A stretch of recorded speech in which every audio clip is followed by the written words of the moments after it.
53초 만에 골 이후에 바로 다음 경기에는 해트트릭을 달성해버린 손흥민의 미친 활약에 미국 축구 티켓값이 요동치고 있습니다. 프리미엄석 티켓 한 장이 $5,265, 한화로 약 731만 원입니다. 축구 경기 한 번 보는데 말이죠. 그런데 이 말도 안 되는 가격에도 불구하고 68,500석이 전석 매진되었다고 하면 믿으시겠습니까? 오늘 이 채널에 처음 오신 분들은 좋아요 버튼 한번 눌러주시고요. 지금부터 들려드릴 이야기는 손흥민 선수가 어떻게 미국 전체를 뒤흔들어 놓았는지에 대한 충격적인 실화입니다. 캘리포니아에 사는 마이크는 한국계 미국인 유튜버였습니다. 스포츠 콘텐츠를 만드는 것이 그의 직업이었죠. 하지만 한국계라는 혈통에도 불구하고 마이크는 한국 축구에 대해서는 그리 긍정적이지 않았습니다. 아시아 선수들은 결국 한계가 있어. 특히 미국에서는 더더욱 마이크가 친구들과 나눈 대화 중 한 대목이었습니다. 미국에서 축구는 여전히 마이너 스포츠였고 아시아 선수들이 큰 임팩트를 남긴다는 것은 상상하기 어려웠던 시절이었거든요. 그런 마이크에게 손흥민의 LAFC 이적 소식이 들려왔습니다. 그의 첫 반응은 어땠을까요? 또 다른 은퇴 준비용 이적이겠지. 유럽에서 힘들어지니까 편하게 뛰러 온 거야. 마이크는 냉소적으로 중얼거렸습니다. 하지만 그는 곧 자신의 생각이 얼마나 잘못되었는지 깨닫게 될 것이었습니다. 2월 14일 캘리포니아 더비가 열리기 전 며칠 마이크는 평소처럼 스포츠 뉴스를 체크하고 있었습니다. 그런데 믿을 수 없는 소식이 그의 눈에 들어왔습니다. 손흥민 경기 티켓 가격이 3배에서 4배까지 폭등했다는 것이었습니다. 손흥민 합류 전에는 $50에서 $60, 한화로 약 7만 원에서 8만 원이었던 최저가 티켓이 $200, 한화로 약 27만 원 이상으로 치솟았습니다. 그리고 프리미엄석은 무려 $5,265, 한화로 731만 원까지 거래되었다는 것입니다. 이건 말이 안 되잖아. 마이크는 당황했습니다. 리셀 사이트들은 서버가 다운될 정도로 접속자가 몰렸고 68,500석 전석이 순식간에 매진되었습니다. 이는 산호세 어스퀘이크스 홈 경기 최다 관중 신기록이었죠. 마이크는 처음에 이 현상을 이해할 수 없었습니다. 과장된 마케팅이겠지. 손흥민이라는 네임 밸류를 이용한 상술일 거야. 하지만 그의 생각과는 달리 이 열풍은 진짜였습니다. 심지어 산호세 구단은 평소 18,000석 규모의 홈구장을 버리고 68,500석 규모의 리바이스 스타디움으로 경기장을 옮기기까지 했습니다. 이건 그냥 축구 경기가 아니라 축제네. 마이크는 경기장 주변의 분위기를 보며 중얼거렸습니다. 손흥민 얼굴이 새겨진 현수막들이 경기장을 뒤덮었고 한국 음식 트럭들이 줄지어 서 있었습니다. 손흥민 마스크와 티셔츠, 응원봉까지 등장했죠. 하지만 마이크의 냉소적 시각을 더욱 굳히는 사건이 벌어졌습니다. 갑자기 손흥민이 대표팀에 차출된다는 뉴스가 터진 것입니다. 그 순간 마치 주식시장이 폭락하듯 모든 것이 무너져 내렸습니다. 700만 원대까지 치솟았던 프리미엄석 가격들이 순식간에 폭락했고 27만 원까지 올랐던 일반석도 덩달아 떨어지며 환불 요청이 쇄도했습니다. 베팅 시장은 올스톱 상태가 되었습니다. LAFC 승리 배당률이 요동치기 시작했고 손흥민 득점 관련 베팅은 거래가 정지되었죠. 심지어 라스베가스 베팅 커뮤니티에서는 손흥민 출전 여부가 확인될 때까지 모든 거래를 보류한다는 공지까지 올라왔습니다.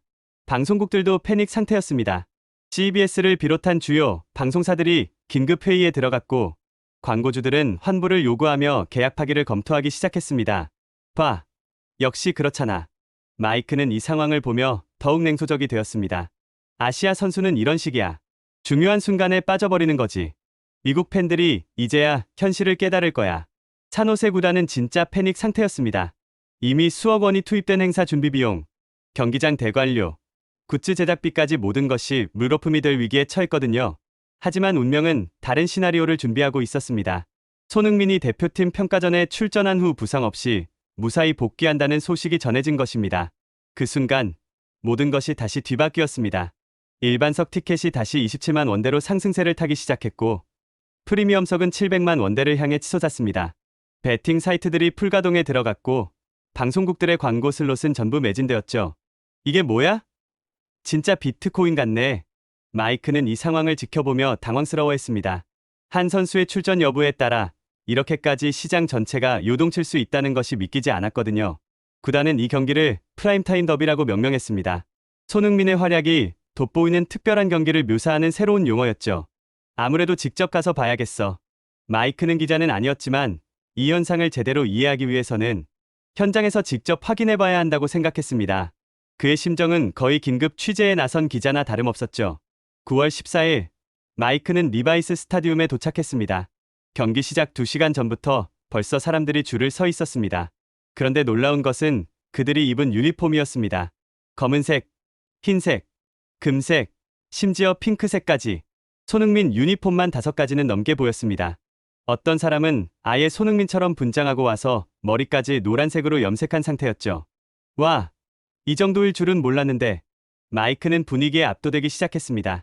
경기장 앞에는 떡볶이 푸드트럭이 줄지어 있었고 한국말이 적힌 현수막들이 곳곳에 걸려 있었습니다. K-팝, 메이크 어스 프라우드, 캘리포니아 러브즈 손 같은 문구들이 보였죠. 이건 그냥 한국 축제 현장이잖아. 드디어 선수 입장 세레모니가 시작되었습니다. LAFC 선수들이 하나둘씩 들어오고 마지막에 손흥민이 등장하는 순간이었습니다. 말 그대로 지진이 났습니다. 6만 8천 명의 함성 소리는 비행기가 지나가는 소리보다도 컸습니다. 마이크 앞에 있던 한 미국인 아저씨가 스탠딩 오베이션을 하며 외쳤습니다. 그 순간 마이크는 울컥했습니다. 실제로 눈물이 고이기 시작했죠. 자신도 모르게 가슴이 뜨거워지는 것을 느꼈습니다. 경기가 시작되었습니다. 손흥민이 드리블로 수비수 5명을 농락하며 골을 터뜨렸습니다. 이걸 어떻게 막으라고? 해설자는 입이 떡 벌어진 채 그 말만 반복했습니다. 손흥민은 3골을 밀어넣으며 상대팀 경기를 사실상 결정지었습니다.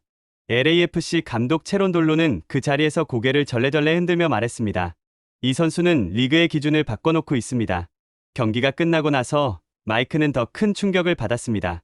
경기장을 나서면서 만난 한 미국인 가족이 이런 얘기를 하는 것을 들었거든요. 난 이제 축구 팬이야. 정확히는 손흥민 팬. 이건 그냥 스타가 아니라 문화현상이구나. 마이크는 그제야 깨달았습니다. 이는 단순한 스포츠 이벤트가 아니었습니다. ESPN 조사에 따르면 현재 손흥민의 미국 팬수는 330만 명에 달했습니다. 3억 3천만 미국 인구 중 1%가 손흥민 팬이라는 의미였죠. 경제적 파급 효과도 어마어마했습니다. LAFC는 손흥민 효과로 하루 매출이 전월 대비 400% 증가했습니다. 한국 음식점들은 줄이 밖으로 뻗어나갈 정도였고 김치찌개 하나에 미국인들이 줄을 서는 광경까지 벌어졌죠. 미국 쇼핑몰에서 감사합니다가 들리기 시작했다고? 마이크는 믿기지 않았습니다. 한복집에서는 손흥민 유니폼과 한복을 세트로 파는 패키지 상품까지 등장했습니다. 더욱 놀라운 것은 교육계의 변화였습니다. 미국 공립초중학교에서 축구 관련 예산이 늘어났는데 그 이유가 바로 손흥민 때문이었습니다. 아시아계 학생들의 축구팀 참여율이 폭발적으로 증가했고 코치들은 이 현상을 손흥민 키즈 세대라고 부르기 시작했습니다. 한국어 학원도 마찬가지였습니다. 손흥민 같은 한국말을 배워보자는 슬로건으로 수강생을 모집하니 지원자가 2배로 늘었다고 하더군요. 상황은 여기서 그치지 않았습니다. UCLA, USC 같은 명문 대학들이 손흥민을 초청해 특강을 요청했고 스탠퍼드에서는 손흥민 현상을 주제로 한 스포츠 마케팅 세미나를 개최한다고 발표했습니다. 운동선수가 미국 학계의 토론 주제가 되다니 마이크는 경악했습니다. 넷플릭스와 디즈니 플러스는 손흥민 다큐멘터리를 공동 기획하기 시작했고 ESPN은 매주 손흥민 위클리를 편성했습니다. 이제는 스포츠 뉴스가 아니라 손흥민 주간 뉴스가 된 셈이었죠. 더욱 충격적인 것은 정치권의 반응이었습니다. 미국 상원 청문회에서 한 의원이 이렇게 발언했다고 합니다. 한미동맹에서 경제도 중요하지만 문화적 파워도 중요합니다. 손흥민 같은 인물이 바로 그런 케이스죠. 손흥민이 상원 회의록에 올라간 것입니다. 이제 그는 단순한 축구선수가 아니라 미국 외교와 안보, 문화 논의에서까지 거론되는 인물이 된 거죠.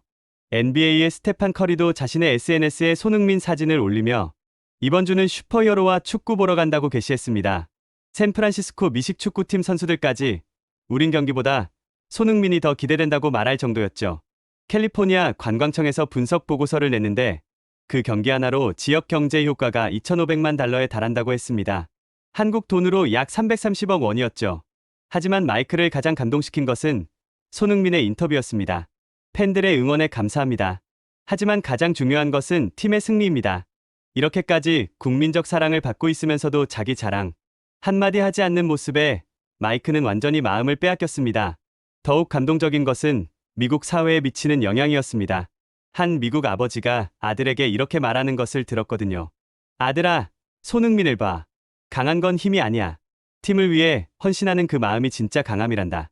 손흥민은 지금 미국에서 살아있는 교과서로 익히고 있었습니다.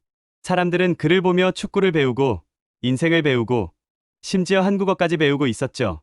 나는 정말 바보였구나. 마이크는 자신의 과거를 반성했습니다. 한국계라는 혈통을 가지고 있으면서도 한국과 한국인들에 대해 얼마나 편견을 가지고 있었는지 깨달았거든요. 손흥민은 단순한 선수가 아니었습니다. 그는 스포츠를 매개로 문화를, 교육을, 경제를, 외교를 모든 걸 바꾸고 있는 하나의 현상 그 자체였습니다. 미국 뉴스 앵커들이 손흥민 발음을 제대로 하려고 발성 연습을 한다는 소식을 들었을 때 마이크는 웃음과 함께 가슴이 뜨거워짐을 느꼈습니다. 한 명의 한국인이 미국의 내일을 결정하는 순간을 내가 목격하고 있는 거구나. 마이크는 이제 확신했습니다. 손흥민은 축구의 비틀즈였습니다. 그리고 자신이 한국계 미국인이라는 것이 자랑스러웠습니다. 결국 손흥민이 보여준 것은 단순한 골이 아니었습니다. 축구를 잘하는 것을 넘어서 축구 하나로 경제를 움직이고 문화를 움직이고 사람들의 마음을 움직이는 것이었습니다. 이제 손흥민의 다음 경기를 기다리는 사람은 한국만이 아니었습니다. 미국도, 아시아도, 전 세계도 함께였습니다. 한 선수가 세상을 바꾸는 일을 모두가 함께 목격하고 있는 중이었습니다. 그리고 마이크는 깨달았습니다.